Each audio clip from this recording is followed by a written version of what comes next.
Para hadirin dan hadirat sekalian kami hormati, pernah nggak jenengan mengalami kejadian yang tidak mengenakkan?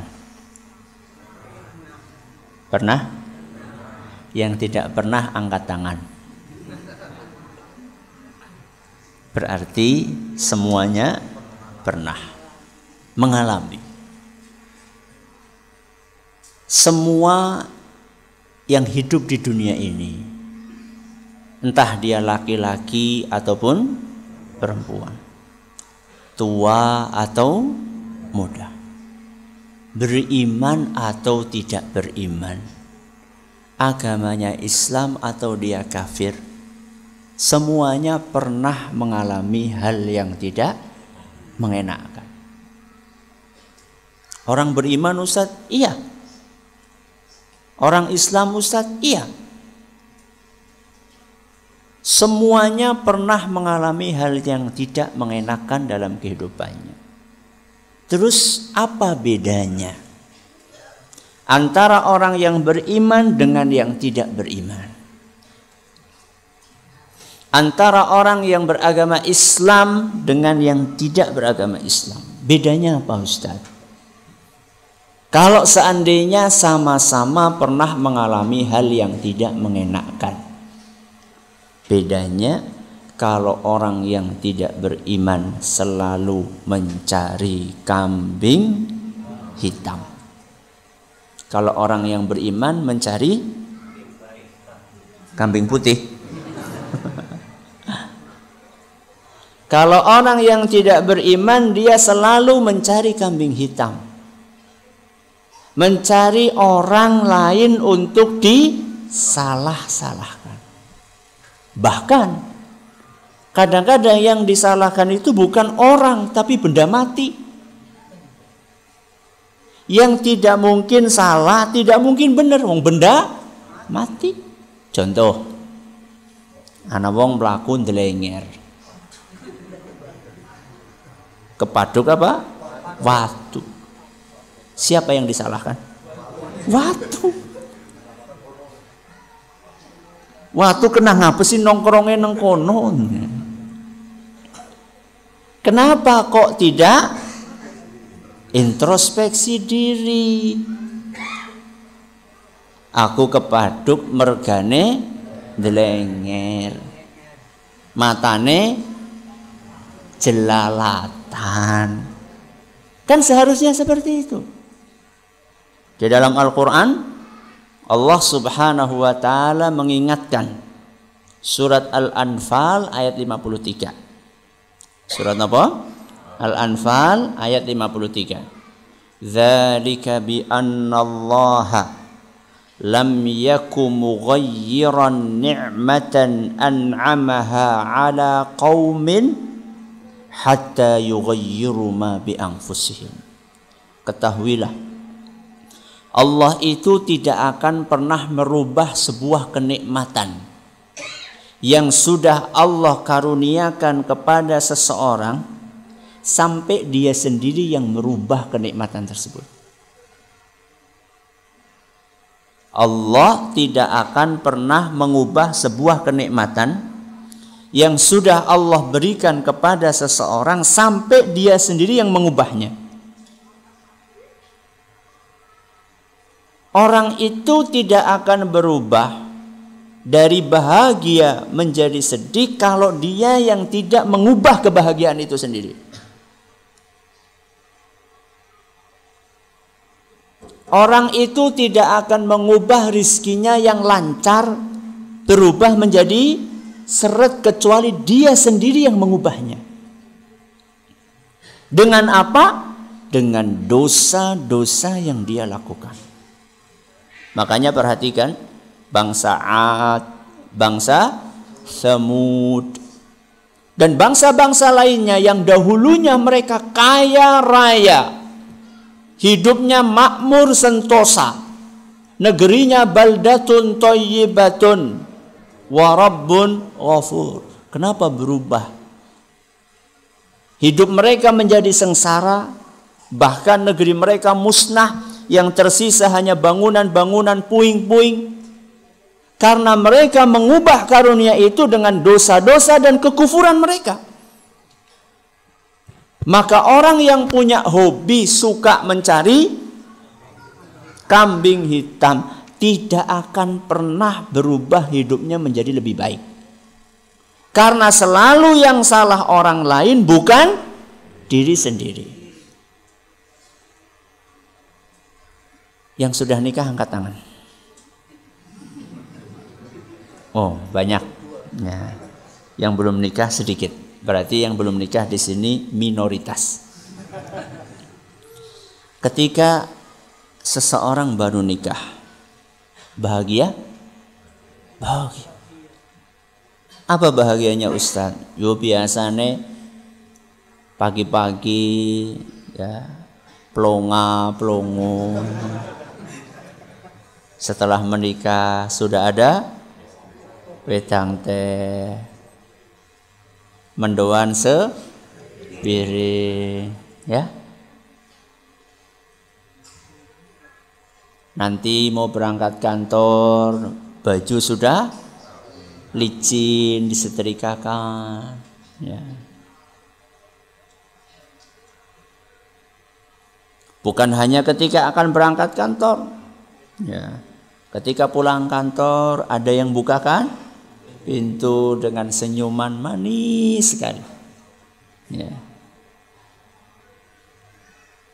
Kebahagiaan semakin bertambah ketika Allah karuniakan si kecil.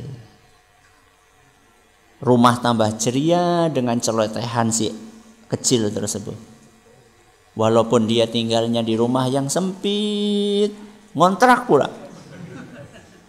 Berangkat ke kantor, ke pekerjaan pakai motor jadul yang belinya second, ya. Orang second maning, wis third, fourth. Bukan dipakai kedua, sudah dipakai ketiga, keempat, kelima. Tapi hidupnya bahagia. Akan tetapi subhanallah, kebahagiaan yang dia rasakan itu bisa pelan-pelan berubah. Bisa pelan-pelan berganti menjadi perasaan tidak tenang, menggerutu dan seterusnya. Kapan?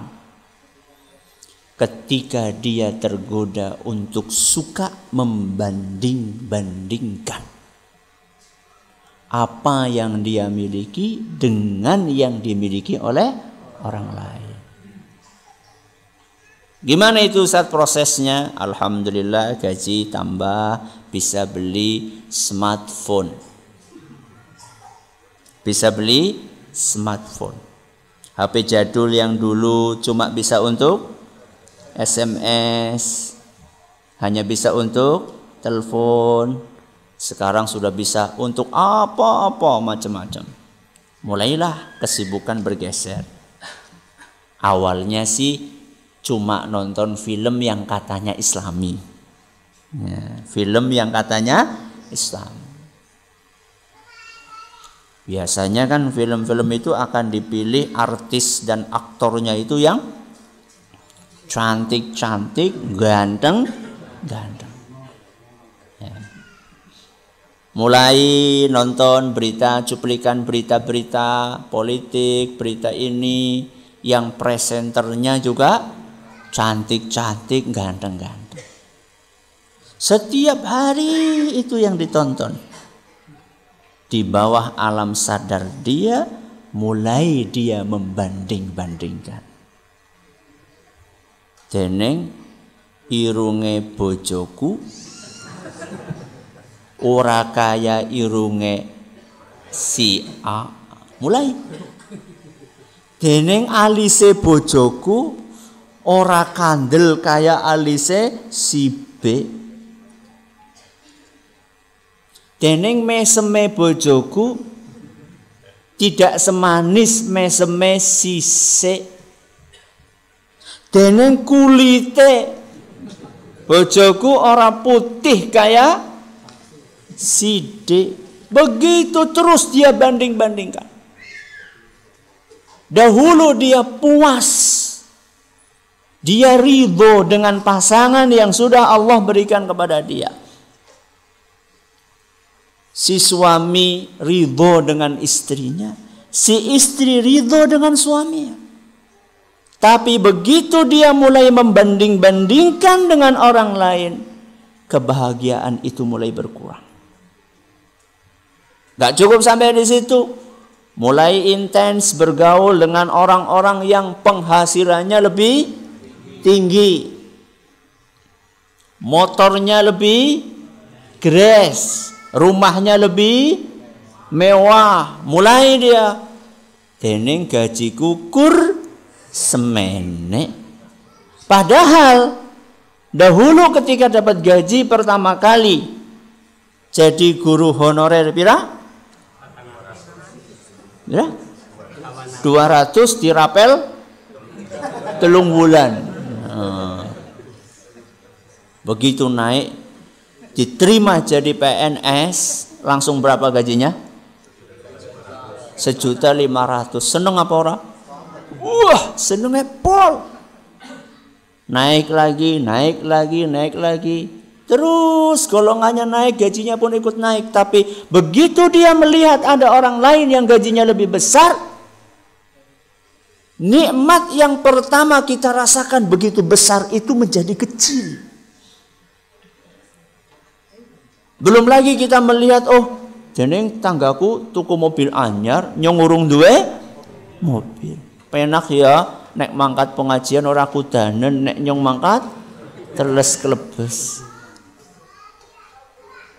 Lihat teman sekantor main ke rumahnya, masuk ke dalam rumahnya, adem banget ya, enak. Anak apa nih? AC nih. Dia bandingkan, iya ya orang kayak umahku, sumpah, ya. Sempit. Ya. Ketika seseorang mulai membanding-bandingkan apa yang dia miliki dengan apa yang dimiliki oleh orang lain, saat itulah kebahagiaan yang pernah dia rasakan secara bertahap berkurang, berganti menjadi menggerutu, protes, marah, sumpek dan seterusnya. Sudah seperti itu, siapa yang disalahkan? Orang lain.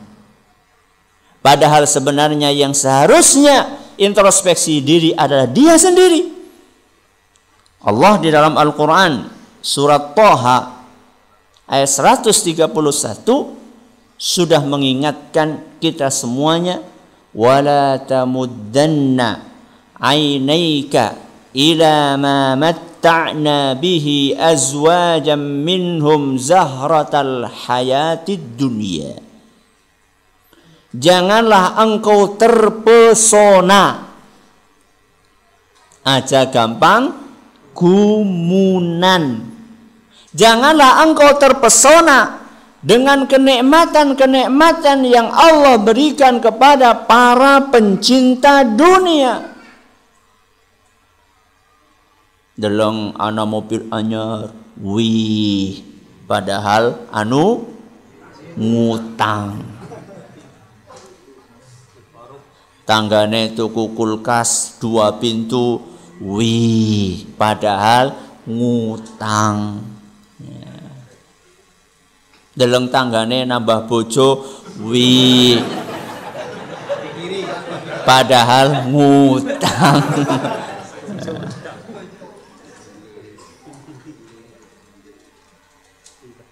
Allah peringatkan kepada kita, wala tamuddanna ainaika.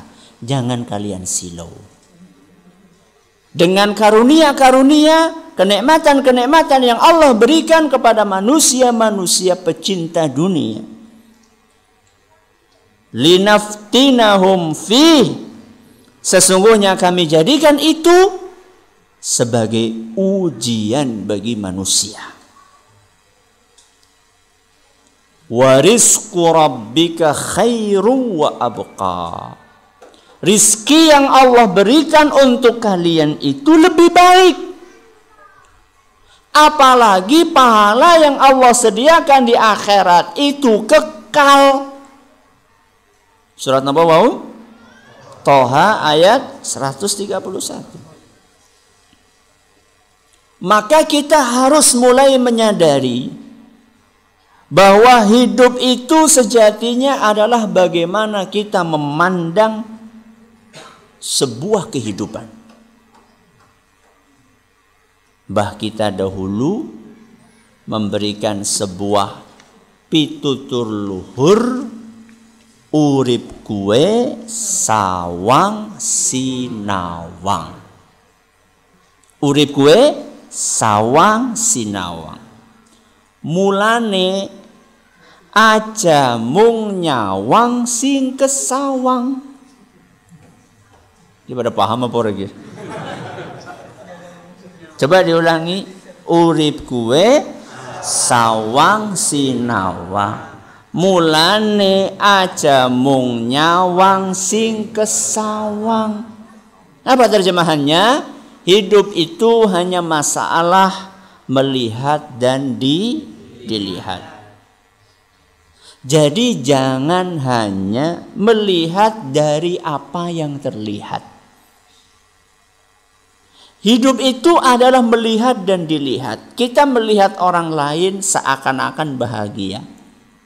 Padahal bisa jadi dia melihat kita lebih bahagia.